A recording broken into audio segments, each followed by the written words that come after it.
السلام علیکم ورحمۃ اللہ وبرکاتہ۔ الحمد للہ الذی ابدع الافلاک والارضین، والصلاة والسلام علی من کان نبیا وآدم بین الماء والطین، وعلى آلہ وصحبہ اجمعین، وبعد فأعوذ باللہ من الشیطان الرجیم، بسم اللہ الرحمن الرحیم۔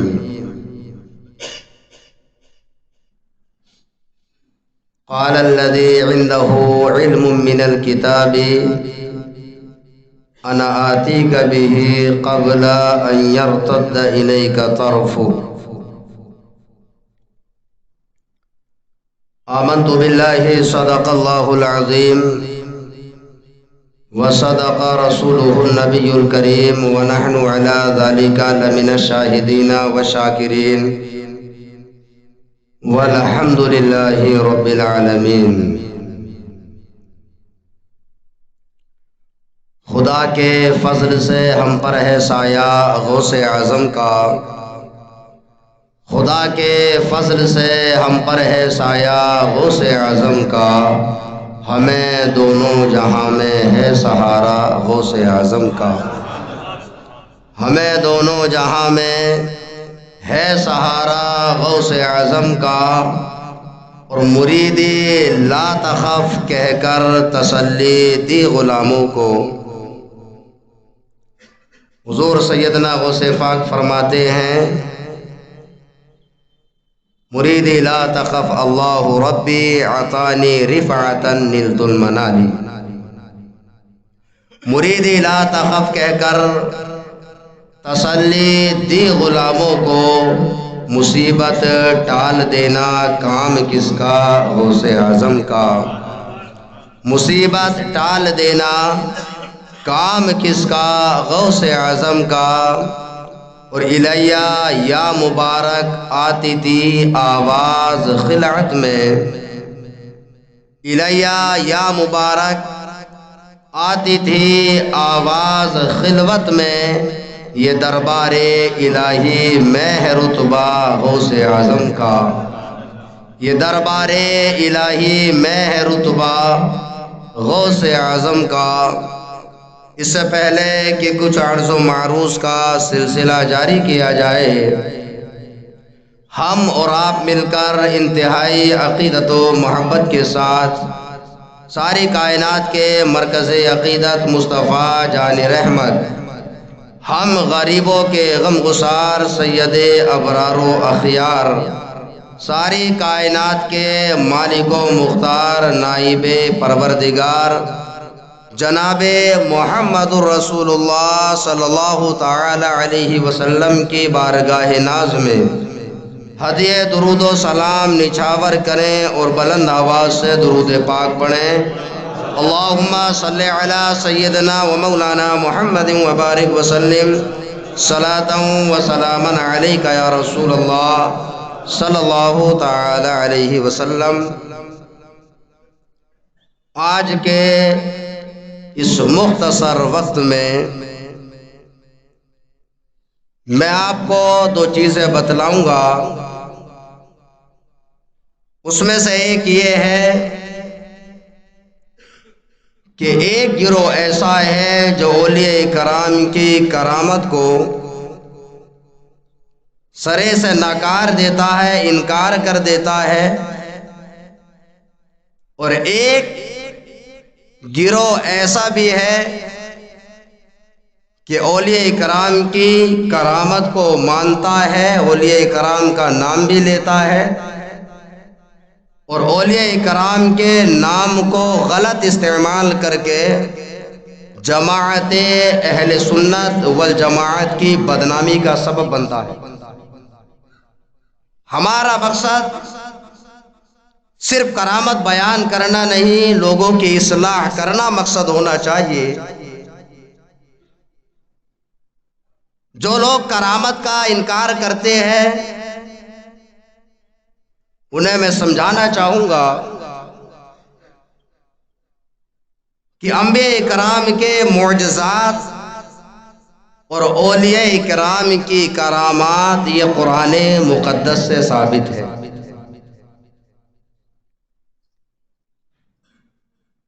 کوئی کام، ایسا کام کہ جہاں پر عقل انسانی حیران ہو جائے، انسان کی عقل میں نہ آنے پائے اور وہ کام خود بخود ہو جائے، اس کو قدرت الہیہ کہتے ہیں۔ اور نبی اپنے دعوی نبوت پر اس سے کسی ایسے فعل کا صدور ہو کہ جہاں پر عقل انسانی حیران ہو جائے اور وہ دعوی نبوت پر ظاہر ہو تو اس کو معجزہ کہتے ہیں۔ جیسے مثال کے طور پہ اللہ کے رسول صلی اللہ علیہ وسلم نے لوگوں سے کہا، اے لوگوں میں اللہ کا نبی ہوں۔ تو کسی نے کہا کہ اگر آپ نبی ہیں تو معجزہ دکھائیے۔ سرکار نے درخت کو آواز لگائی، درخت آ کر کے آپ کو سجدہ کرتے ہیں۔ جانوروں نے آپ کو سجدہ کیا، چاند کی طرف اشارہ کیا، چاند دو ٹکڑے ہو گیا۔ آپ نے سورج کو اشارہ کیا، سورج واپس آ گیا۔ یا بلا تمثیل اسی طرح سمجھو، حضرت عیسیٰ علیہ السلام نے نبوت کا اعلان کیا، آپ اللہ کے نبی ہیں، تو آپ نے اپنے دعوی نبوت پر مردوں کو زندہ کیا، بیماروں کو آپ کے دستِ عظمت سے شفا یابی ہوئی۔ یہ تمام کے تمام افعال معجزات کہلاتے ہیں۔ اور یہی کام اللہ کے کسی مقرب بندے سے، اور دیکھیے اللہ کا مقرب بندہ تو آج کے زمانے میں وہ بھی اپنے آپ کو ثابت کرنے کی کوشش کرتا ہے، میں اللہ کا مقرب بندہ ہوں، جو ایک بھی وقت کی نماز ہندوستان میں نہ پڑھ کر کے خانہ کعبہ میں پڑھتا ہے۔ اور ایسے مردودوں سے آج بچنے کی ضرورت ہے، کیونکہ ولایت کے لیے تقوی شرط ہے۔ اگر متقی نہیں تو ولی بھی نہیں، اور تقوی بغیر نماز، روزہ، حج، تمام فرائض کے بغیر تقوی حاصل نہیں ہو سکتا۔ جب انسان متقی نہیں ہو سکتا تو ولی کیسے ہو سکتا ہے؟ اور جب وہ ولی نہیں، اگر اس سے کوئی چیز ایسے عجب اتفاق صادر بھی ہو جائے کہ کسی اندھے مرید کو لگنے لگے یا اندھے اس کے چاہنے والے کو لگنے لگے کہ یہ کرامت ہے، تو وہ کرامت نہیں بن سکتی۔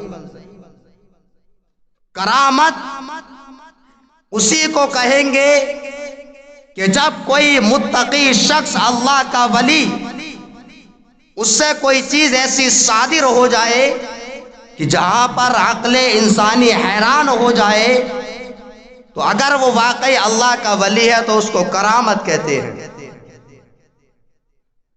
جیسے حضور سیدنا غوث پاک رضی اللہ تعالی عنہ کا ایک ہی وقت میں 70 مریدوں کے یہاں پر جا کر کے کھانا تناول فرمانا،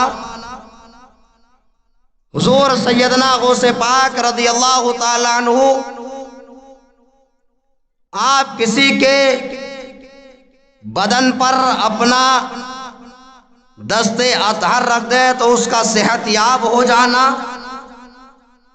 یا حضور سیدنا خواجہ غریب نواز رحمت اللہ تعالی علیہ اگر آپ اپنی زبان سے اونٹوں کو بیٹھنے کے بارے میں فرما دیں تو اونٹوں کا اٹھنے پر قدرت نہ رکھنا، اور حضور سیدنا خواجہ غریب نواز پر پانی بند کیا جائے تو سارے کا سارا پانی ایک ہی کاسے میں آ جانا، ان تمام چیزوں کو کرامت کہا جاتا ہے۔ اور کرامت کا ثبوت قرآن سے بھی ہے، احادیث سے بھی ہے، اس کا کوئی انکار نہیں کر سکتا۔ میں نے آپ کے سامنے آیت تلاوت کی، حضرت سلیمان علیہ السلام کا زمانہ ہے۔ حضرت سلیمان علیہ السلام کے بارگاہ میں بہت سارے جنات اور انسان بھی رہا کرتے تھے، آپ کے خدام تھے، یہاں تک کہ آپ کی بارگاہ میں پرندے بھی آپ کے غلام تھے، آپ کے حکم پر چلا کرتے تھے۔ جہاں تک معجزے کی بات ہے تو معجزات تو اللہ تعالیٰ نے ہر نبی کو عطا فرمایا۔ یہ حضرت سلیمان علیہ السلام کی شان تھی۔ آج لوگ سوچتے ہیں کہ ہوائی جہاز ہوا میں اڑنے والا ابھی بنا ہے، ارے یہ ابھی نہیں بنا ہے۔ حضرت سلیمان علیہ السلام کا تخت ہوا میں اڑا کرتا تھا، اس سے بڑا ہوائی جہاز کوئی ہو ہی نہیں سکتا۔ تو اللہ تعالیٰ نے حضرت سلیمان علیہ السلام کو یہ معجزہ عطا فرمایا کہ آپ تخت پر بیٹھتے اور تخت اڑنے لگتا۔ تو آپ کی بارگاہ میں ایک مرتبہ ہدہد پرندہ، اور یہ بڑا خوبصورت پرندہ ہو، کیوں نہ ہو، اس لیے کہ اس کو حضرت سلیمان علیہ السلام سے نسبت ہوتی ہے۔ تو ہدہد پرندہ حضرت سلیمان علیہ السلام کی بارگاہ میں حاضر نہیں تھا۔ تو حضرت سلیمان علیہ السلام نے فرمایا کہ کیا ہوا کہ میں پرندے کو نہیں دیکھ رہا ہوں، اگر وہ آئے گا یا تو اچھی خبر لائے ورنہ میں اس کو سزا دوں گا۔ پرندہ آیا، آ کر کے اس نے عرض کی کہ حضور، میں نے ایک جگہ پر دیکھا کہ تخت لگا ہوا ہے اور اس کا بہت بڑا تخت ہے اور اس کی رعایا ہے، اور وہاں پر ایک عورت حکومت کرتی ہے اور لوگ اس کو سجدہ کرتے ہیں۔ حضرت سلیمان علیہ السلام نے اس عورت تک جو وہاں پر حکومت کیا کرتی تھی، آپ نے تبلیغ فرمائی۔ اس عورت نے بہت سارے تحائف اور نذرانہ بھیجا، یہ سوچ کر کے کہ اگر وہ واقعی اللہ کے نبی ہیں تو وہ تحائف کو قبول نہیں کریں گے۔ حضرت سلیمان علیہ السلام نے اس کو قبول نہیں کیا۔ پھر وہ عورت محبت میں حضرت سلیمان علیہ السلام کی طرف چلنے لگتی ہے۔ ادھر حضرت سلیمان علیہ السلام نے فرمایا کہ اے میرے درباریوں، تم میں سے کون ہے جو بہت جلدی اس تخت کو لے کر کے میری بارگاہ میں آ جائے؟ قال عفریت من الجن انا آتیک بہ قبل ان تقوم من مقامک وانی علیہ لقوی امین۔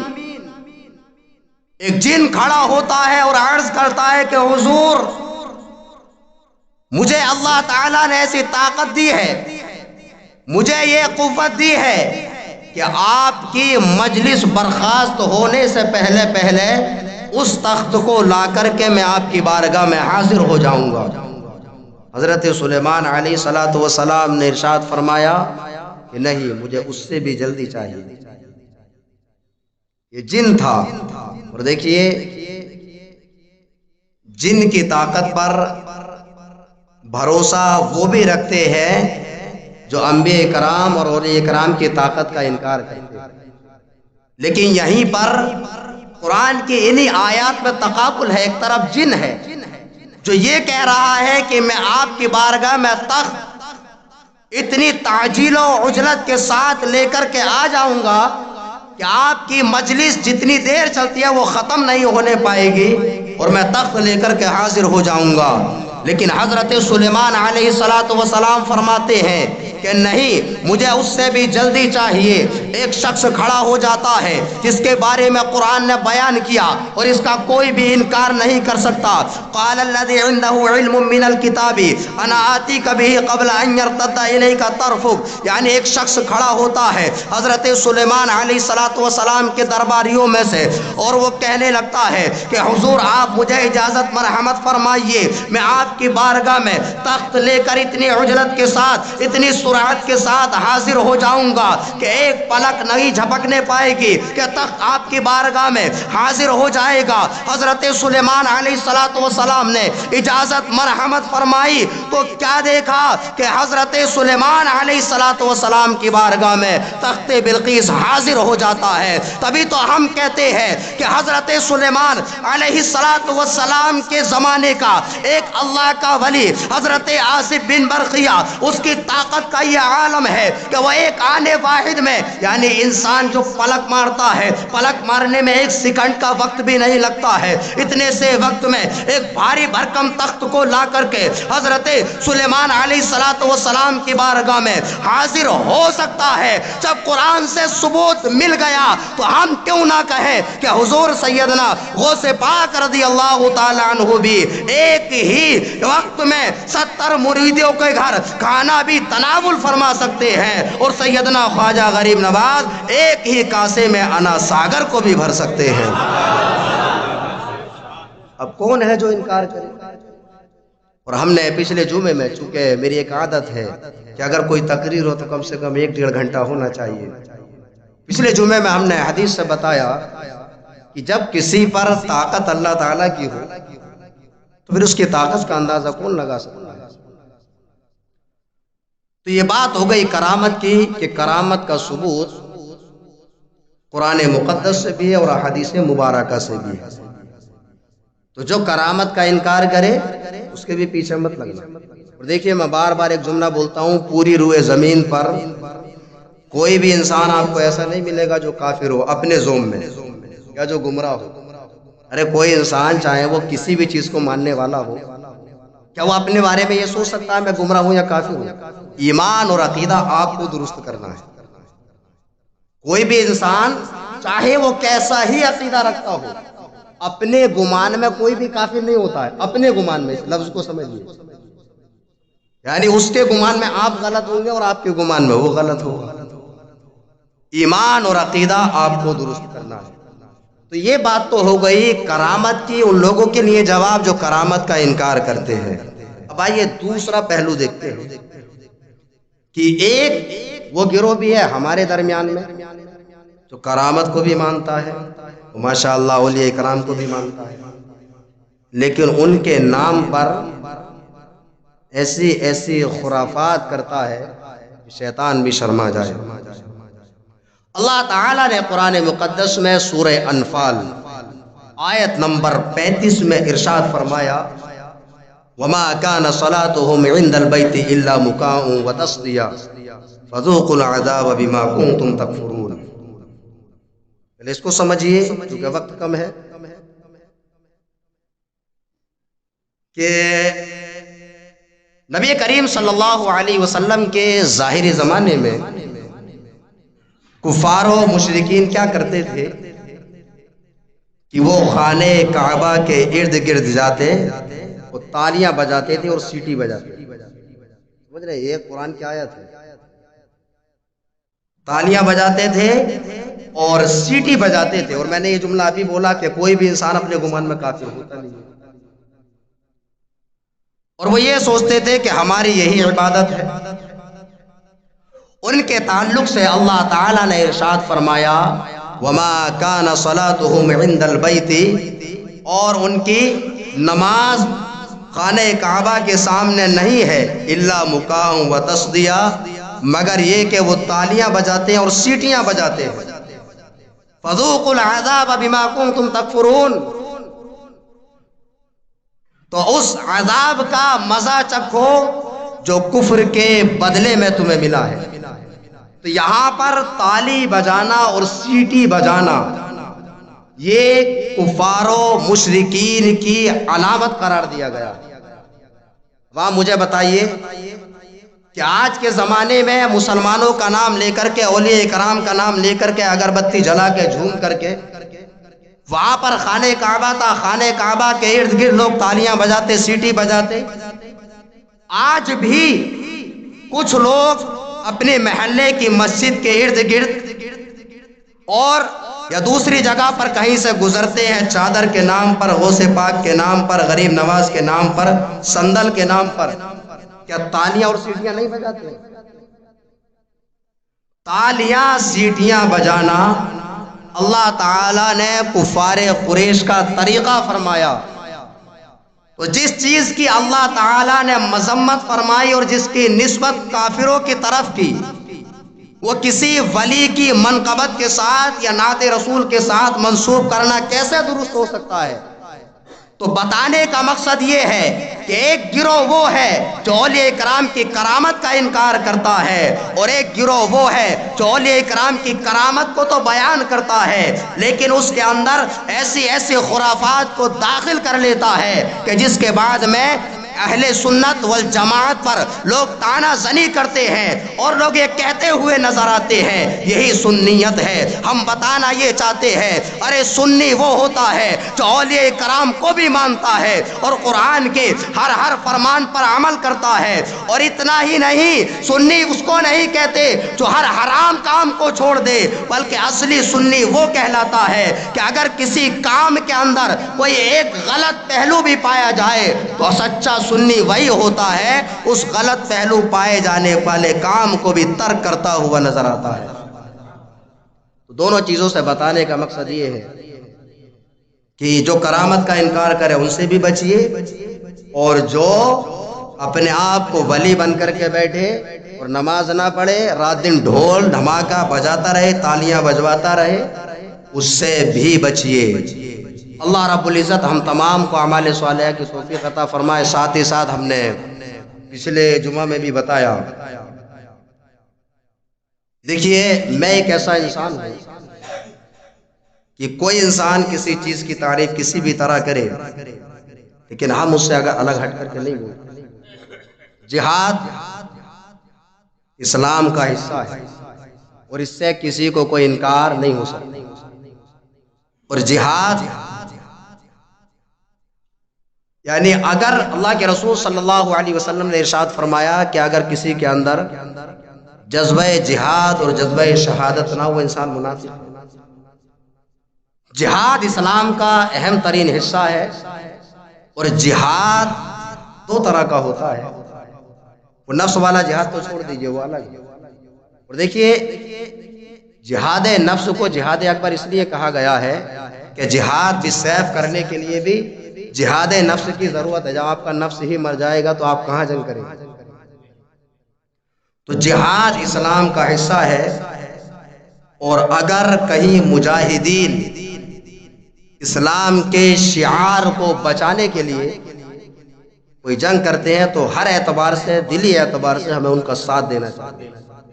یہ ایسا نہیں ہے کہ ہمارے سروں کا جو ہے امریکہ نے کوئی سودا نہیں کر رکھا ہے کہ جس مسلمان تنظیم کو چاہے وہ آتنکوادی کہہ دے۔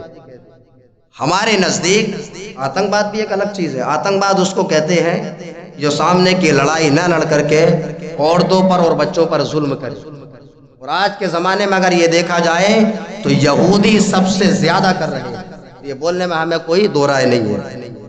تو دیکھیے ہم اپنے مجاہدین کے لیے، اور دیکھیے حدیث میں بھی اس کا ثبوت ہے، اللہ کے رسول صلی اللہ علیہ وسلم نے ارشاد فرمایا لا یزال عصابۃ من امتی یقاتلون فی سبیل اللہ فی باب بیت المقدس لا یضرهم خذلان من خذلهم الی ان تقوم الساعہ۔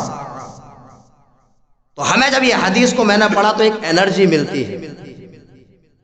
اللہ کے رسول صلی اللہ علیہ وسلم نے ارشاد فرمایا کہ میری امت میں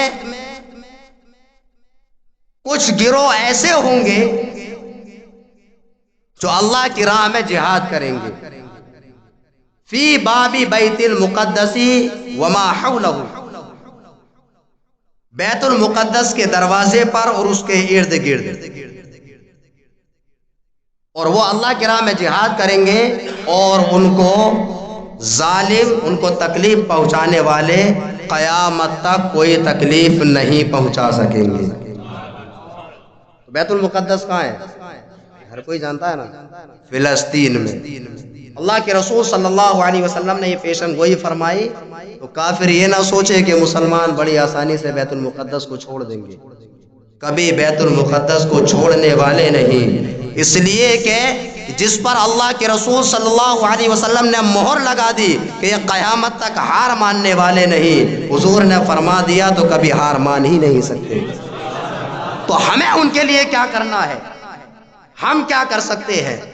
ہمیں کرنا یہ ہے کہ اگر ہم ایک کولڈ ڈرنک پیتے ہیں مثال کے طور پہ، ہندوستان کے اندر 25 کروڑ مسلمان ہیں، تو اگر ایک کیلکولیشن کیا جائے تو ہر 5 آدمی میں سے ایک آدمی تو کولڈ ڈرنک روز پیتا ہی ہوگا۔ تو اگر ایک کولڈ ڈرنک پہ 1 روپیہ گیا تو آپ حساب لگائیے کتنا چلا گیا، ایک ہی دن میں 5 کروڑ روپیہ چلا گیا۔ تو ہم چاہیں تو اپنے جو خواہش ہے اس کو دبا کر کے رکھیے، اور جو ہمارا پیسہ تجارت کے ذریعے کسی بھی ذریعے یہودیوں کو جاتا ہے، وہ پیسہ ہماری ہی جیب کا پیسہ ہوتا ہے، اور ہمارے مسلمان بھائیوں اور بچوں، ہماری ماں بہنوں کے قتل پر استعمال ہوتا ہے۔ تو اس لیے ہر مسلمان کو ذاتی طور پر یہ کوشش کرنا ہے کہ چاہے میرا ذاتی طور پہ، یعنی اس کا بدل اس کو تلاش کرنا ہے۔ ایک چیز 10 روپے کی ہے، وہ یہودی کی ہے، اور دوسری چیز 20 روپے کی ہے، اس کا 10 روپیہ چلا جائے گا زیادہ، تب بھی اپنے نفس کو مار کے دوسرے کو اس کا فائدہ پہنچے تو پہنچا دینا، لیکن ذاتی طور پر ہمیشہ یہ کوشش کرنا کہ آپ کا 1 روپیہ تو دور کی بات ہے، 1 پیسہ بھی یہودی کی جیب میں نہیں جانا چاہیے۔ اور ہمیں ہر طریقے سے فلسطین کا ساتھ دینا، اس لیے کہ وہ ہمارا قبلہ اول ہے، ہمارے ایمان سے جڑا ہوا ہے، اور مسجد الاقصی وہ مسجد ہے کہ جس مسجد میں سرکار نے تمام انبیاء کرام کی امامت فرمائی، اور جہاں سے ہمارے سرکار معراج شریف کے لیے تشریف لے گئے۔ تو بس انہی باتوں کے ساتھ میں اپنی بات کو ختم کر رہا ہوں۔ اللہ رب العزت ہم تمام کو اعمال صالحہ کی توفیق عطا فرمائے، آمین۔ وآخر دعوانا الحمد للہ رب العالمین۔ السلام علیکم ورحمۃ اللہ وبرکاتہ۔